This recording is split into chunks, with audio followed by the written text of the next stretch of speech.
East Asia is a geographic area which has grown rapidly in importance over the last few decades.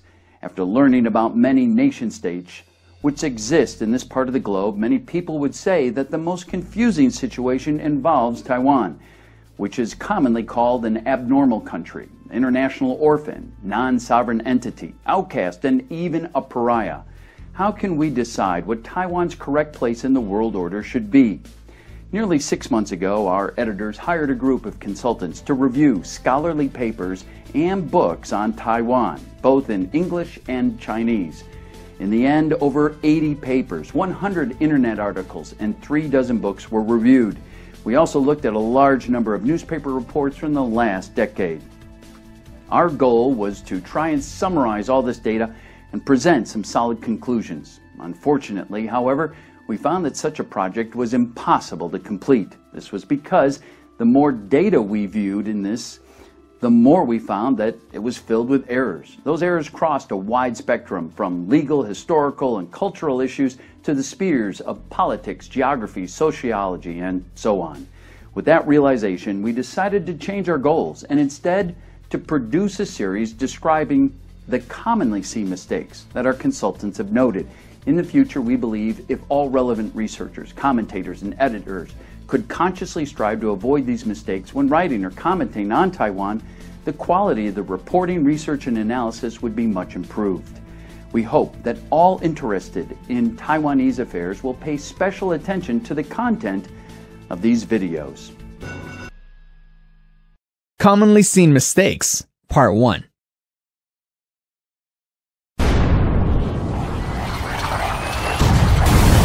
The Japanese surrender ceremonies of October 25, 1945 marked the conclusion of World War II in the Pacific, and Japanese sovereignty over Taiwan ended. The surrender does not mark the end of the war, but only the end of hostilities. The date when Japanese sovereignty over Taiwan ended and when the war was officially over was April 28, 1952, when the San Francisco Peace Treaty came into effect. In other words, the general rule is that the state of war continues until some sort of formal peace arrangement is made. Without recognition of this fact, the issues of when military occupation begins and when it ends, the effective dates for any cessions of territory and transfer of territorial sovereignty, when the nationality of the local populace becomes changed, etc., become subject to endless argument. Reading through dozens of reports on Taiwan history and legal issues, even those written by supposed experts in Asian affairs, we continually find this mistake regarding the recognition of the end of the war. We must seriously recommend that all persons interested in talking about Taiwan's legal status first spend some time researching military law and the laws of war of the post-Napoleonic period. Taiwan's legal status in the modern era is directly related to the entire period of World War II in the Pacific, and those persons who only have expertise in civilian legal issues continually fail to see the whole picture.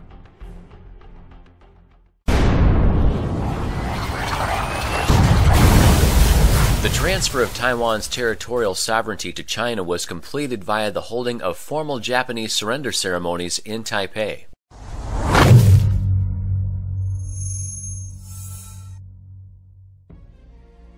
The Japanese surrender ceremonies in Taiwan on October 25, 1945, only marked the beginning of the military occupation.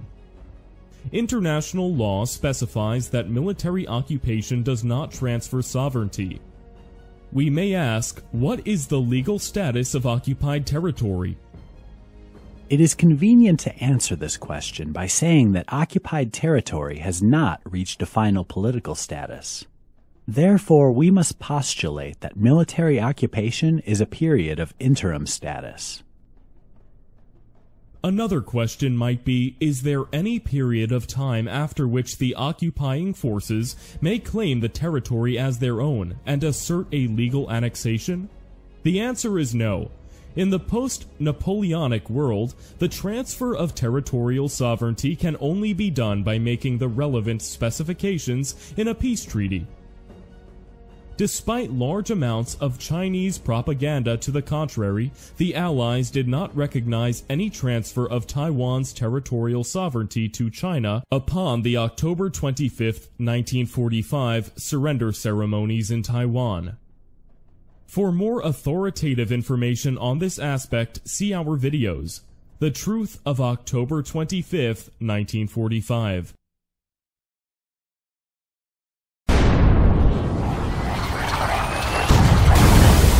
The Republic of China moved its central government to Taiwan in December 1949 and thus became the island's legal government.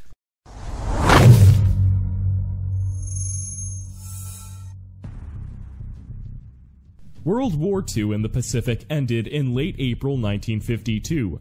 Before this time, Taiwan was still sovereign Japanese territory. So we will want to ask, what was the situation in December 1949 when the Republic of China moved its central government to occupy Taiwan? We can answer this straightforwardly. By moving its central government outside of Chinese national territory in December 1949, the Republic of China was, for all intents and purposes, fleeing into exile. Hence, at that point, the Republic of China immediately became a government in exile.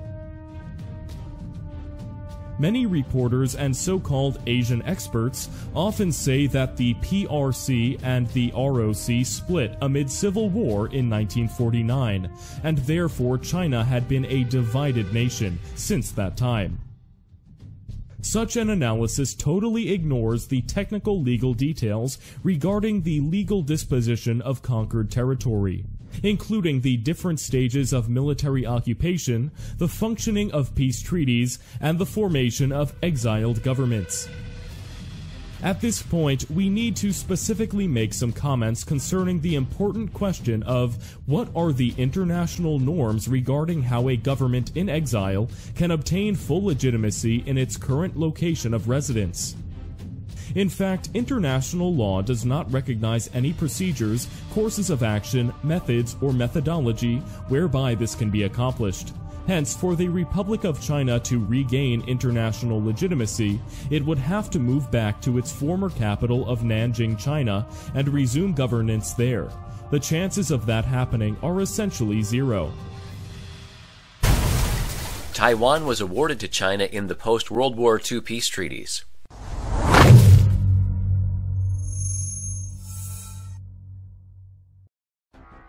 This point is fully explained in the Starr Memorandum of July 13, 1971, issued by the United States Department of State. Among other things, that memorandum clarifies, technical sovereignty over Formosa and the Pescadores has never been settled. That is because the Japanese peace treaty merely involves a renunciation by Japan of its right and title to these islands. But the future title is not determined by the Japanese peace treaty, nor is it determined by the peace treaty which was concluded between the Republic of China and Japan. When dealing with Taiwan, some people may ask why we always look to the statements and analysis of U.S. government officials, or why we consider U.S. officials' remarks to be authoritative. We can answer that question by asking another question, which is, why is the Japanese flag not flying over Taiwan today? The Japanese flag did not come down due to any actions of the Republic of China's armed forces.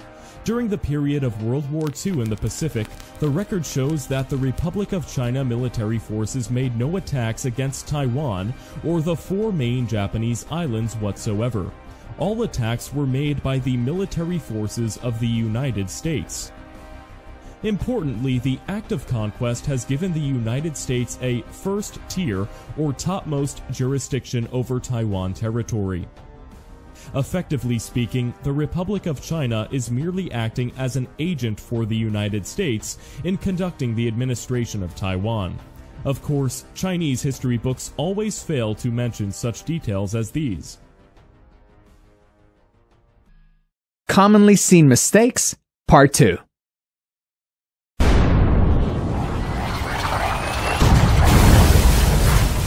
military occupation of Taiwan ended in 1952.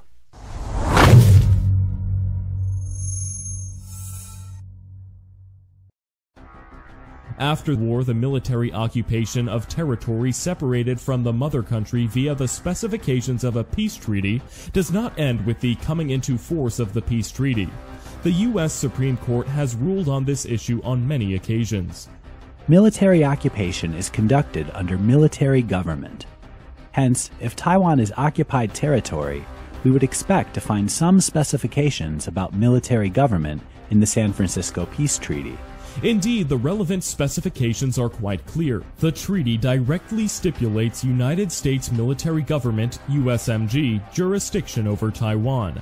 Has the U.S. executive branch enforced this provision? No. The executive branch officials have treated the San Francisco Peace Treaty as a lost treaty, and have instead concentrated on selling military arms to a government in exile on Taiwanese soil, the Republic of China. Under relevant U.S. Supreme Court precedent, Taiwan may be aptly described as foreign territory under the dominion of the United States. Accordingly, it falls under the Common Defense Clause of the U.S. Constitution. Viewed this way, it should be no secret that U.S. defense companies would find a much larger market for their equipment, construction projects, defense services, etc., if they would urge the U.S. executive branch to follow the specifications of the SFPT straightforwardly, and have the U.S. Department of Defense take full responsibility for Taiwan's national defense needs directly. This, of course, would include personnel, equipment, and everything else.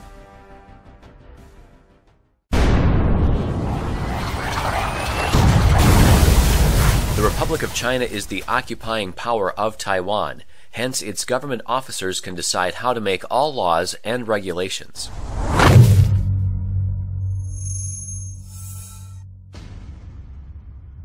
The Republic of China is only exercising delegated administrative authority for the military occupation of Taiwan.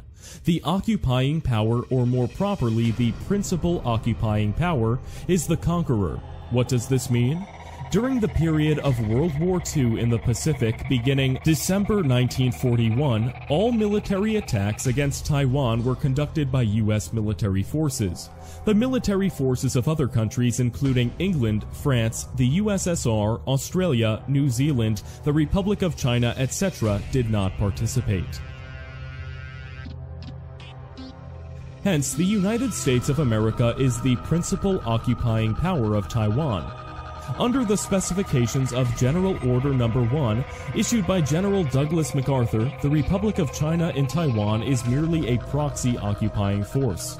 Importantly, there are many actions which are forbidden in occupied territory. Relevant specifications can be found in the Hague and Geneva Conventions. One important action which is forbidden is the promulgation of a new legal structure. Hence, the promulgation of the ROC Constitution in occupied Taiwan in 1947 is entirely illegal. Unfortunately, such an analysis is totally beyond the comprehension of most civilians, because they have essentially no knowledge of military law or the laws of war.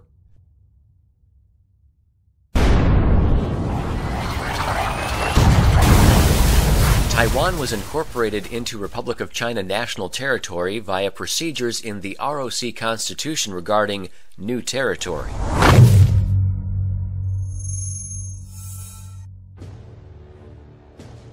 In fact, Taiwan has never been incorporated into ROC national territory.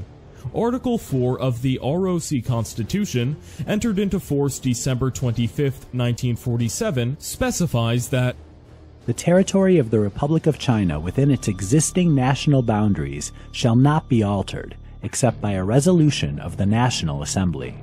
In regard to the alleged inclusion of Taiwan into Chinese territory, up to the present day there is no resolution of the National Assembly on record.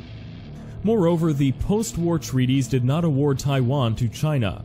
Of course, many people point out that Taiwan was already under the jurisdiction of the ROC when the ROC Constitution was promulgated and came into force in 1947.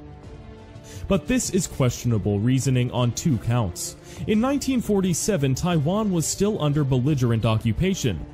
So, number one, there had not been any transfer of Taiwan's territorial sovereignty to China, and Taiwan was not part of China's national territory. Then, number two, the promulgation of an entirely new legal structure in occupied territory is a serious violation of the Hague and Geneva Conventions. Such violations are commonly known as war crimes.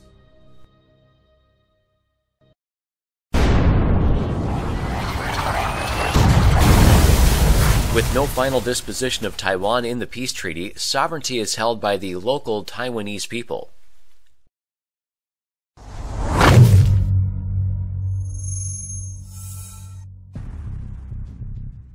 An examination of the subject of territorial cession under international law shows that it is an action between governments. Examples of this in United States history are very representative. There was Louisiana in 1803, Florida in 1821, California in 1848, Alaska in 1867, Guam in 1899, Puerto Rico in 1899, Virgin Islands in 1917, etc. After examining these historical events, we are forced to reach the conclusion that territorial sovereignty is held by a government. It is not held by any amalgamous group of people. In direct contrast to this, there is a concept of popular sovereignty, which is found in constitutional law studies. This is a very different concept from territorial sovereignty. It is often heard that the Taiwanese people enjoy popular sovereignty. In practice, this just means that under the authority of the illegitimate ROC Constitution, they are being given the right to vote and to elect their quote-unquote representatives to various levels of local councils, to the legislature, presidency, etc. Looking at the treaty specifications for Cuba after the Spanish-American War and Taiwan after World War II in the Pacific, both are territory conquered by the USA, which have not reached a final political status. In other words, they have been left in political limbo under the jurisdiction of the United States military government. However, as in the situation of Cuba, the United States executive branch officials should be nurturing local groups in Taiwan to come together to form their own civil government. Established precedent for dealing with conquered territory. This precedent was followed in Iraq as well.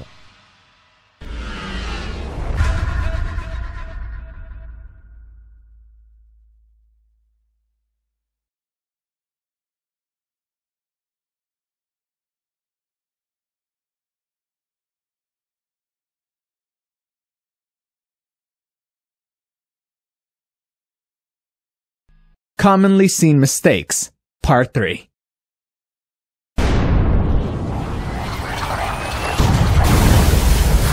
The ROC on Taiwan, under any definition, meets the criteria to be a sovereign state.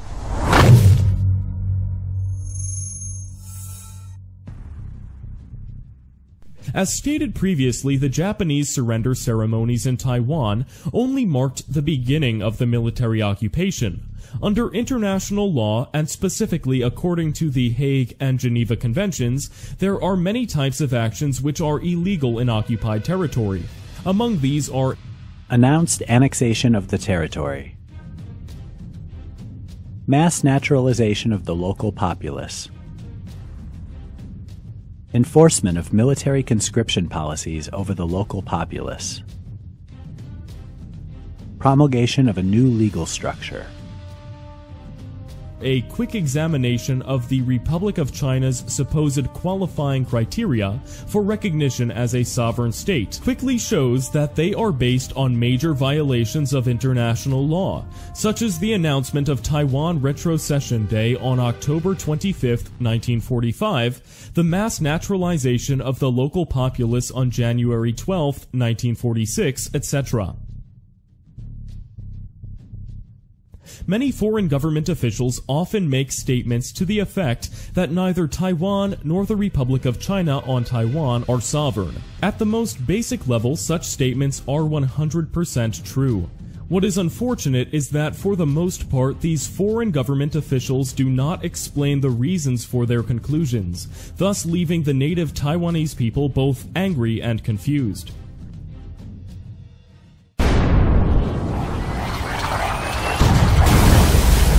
After more than 70 years governing Taiwan, the Republic of China has a long record of effective territorial control, and therefore can claim sovereignty over Taiwan.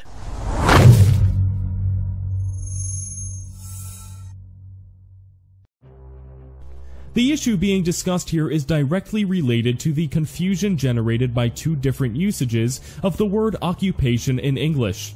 In this regard, it is necessary to distinguish between populated and unpopulated territory. Unpopulated territory is often referred to by the Latin terminology of terra nullius. An example is a volcanic island formed in the ocean. Although competing claims must be considered, a lengthy period of effective territorial control over such unpopulated territory by the citizens of one country can result in a justifiable claim of sovereignty. However, Taiwan in 1945 was quite different. The population of Taiwan at that time was over 6 million, and it was certainly not terra nullius. The completion of the surrender ceremonies in Taiwan on October 25, 1945, marks the beginning of this military occupation. International law specifies that military occupation does not transfer sovereignty, and there is no time limit after which this condition expires. With the completion of the surrender ceremonies, the Republic of China in Taiwan was merely fulfilling the role of a proxy occupying force. Hence, the ROC cannot point to an accumulation of years of effective territorial control as a justification for claiming sovereignty over Taiwan. Some viewers may still have trouble understanding the legal difference between exercising territorial control and exercising sovereignty. For more authoritative explanations on this aspect, please see our videos. Taiwan Perspectives.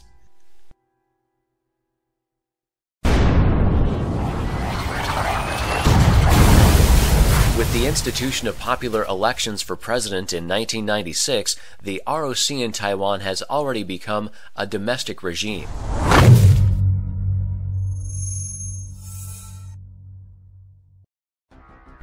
As discussed previously in this series, there was no Taiwan Retrocession Day on October 25, 1945, and Taiwan remained sovereign Japanese territory.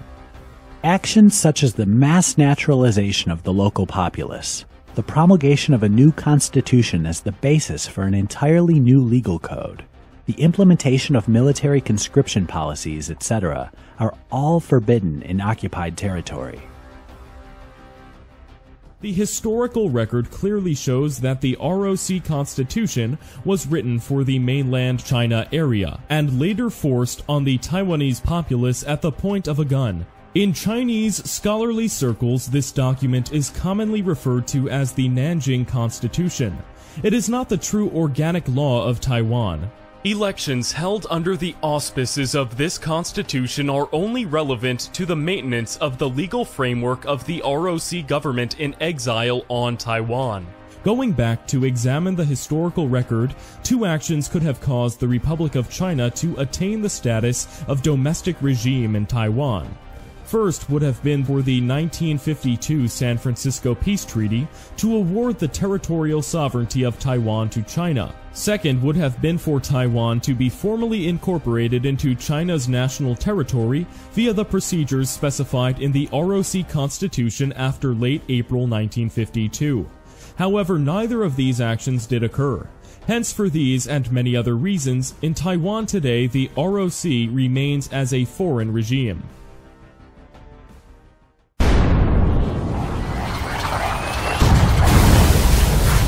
In order to become a true state in the international community, Taiwan should declare its independence.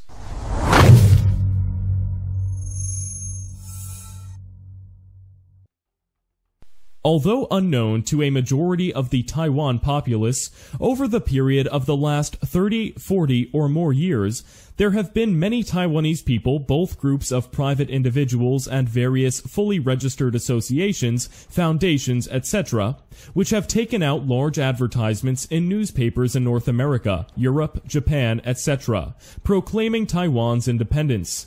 They have also held rallies to make similar announcements. However, none of these advertisements or announcements has ever had the slightest effect. We are forced to conclude that in relation to Taiwan, declarations of this type have no practical significance.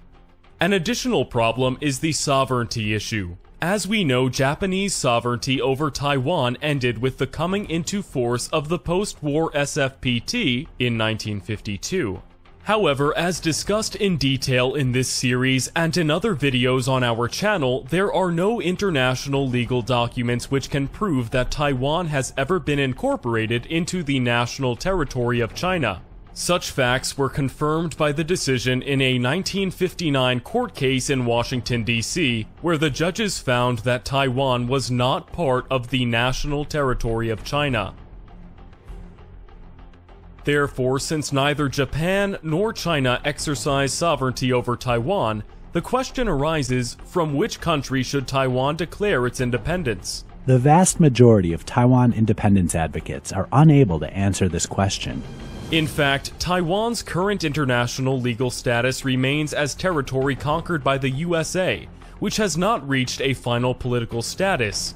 In the 1952 SFPT, Taiwan was not awarded to China. However, the treaty clearly specifies the jurisdiction of a U.S. federal agency, the United States military government, over Taiwan. For Taiwan, this is what may be called the first tier or topmost jurisdiction. Hence, at present, the most urgent problem for Taiwan is to clearly define its international status as an overseas territory of the USA under military government. Negotiations regarding the proper direction for further democratic development in Taiwan should be conducted with United States officials, and protests against the illegitimate ROC legal structure should be made with U.S. officials in Washington, D.C.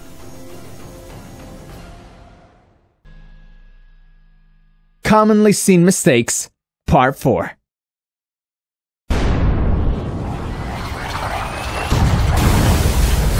The Taiwan Relations Act mandates the sale of military equipment and hardware to Taiwan.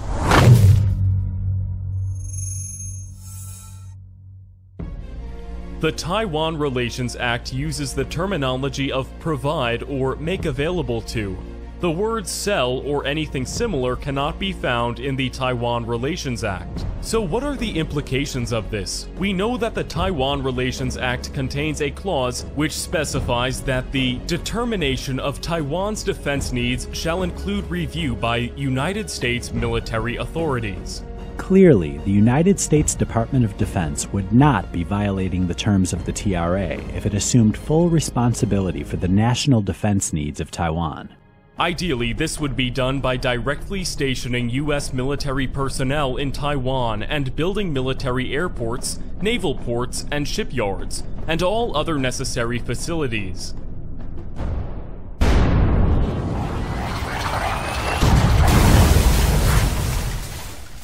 Under the One China policy, the maintenance of an ROC Ministry of National Defense on Taiwan is fully authorized.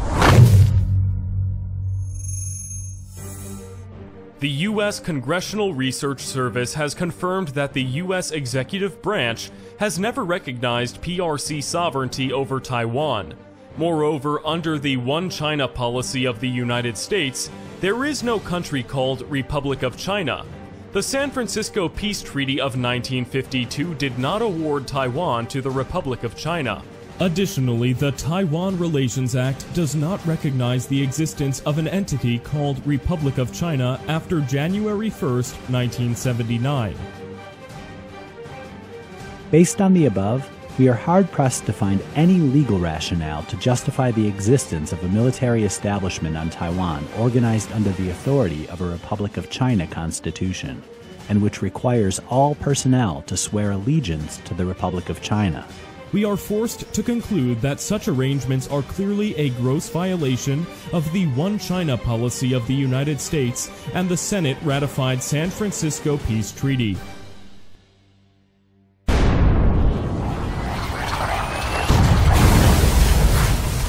The legal basis for the establishment of an ROC Ministry of National Defense in Taiwan can be found in international law. The highest-ranking document of international law dealing with the disposition of Taiwan in the post-World War II era is the 1952 San Francisco Peace Treaty. A thorough examination of the post-war peace treaty fails to find any clauses which can be interpreted to authorize the existence of a Republic of China government structure on Taiwanese soil, or the functioning of a Ministry of National Defense under the authority of a so-called Republic of China Constitution. In consideration that Taiwan was sovereign Japanese territory until the coming into force of this treaty, when the Republic of China moved its central government to occupy Taiwan in December 1949, it was moving outside of China's national territory, and immediately became a government in exile. Under international law, a government in exile is not permitted to have an actively functioning Ministry of National Defense or any similar agency.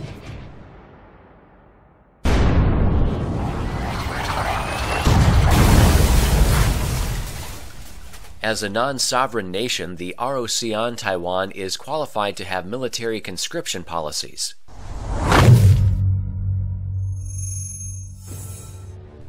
As a fundamental point of reference, the U.S. Supreme Court has ruled that military conscription policies must be based on national sovereignty. The Republic of China on Taiwan is a non-sovereign entity and hence by definition cannot have any form of military conscription policies. Without such policies, of course, there is no manpower available for the staffing of a Ministry of National Defense.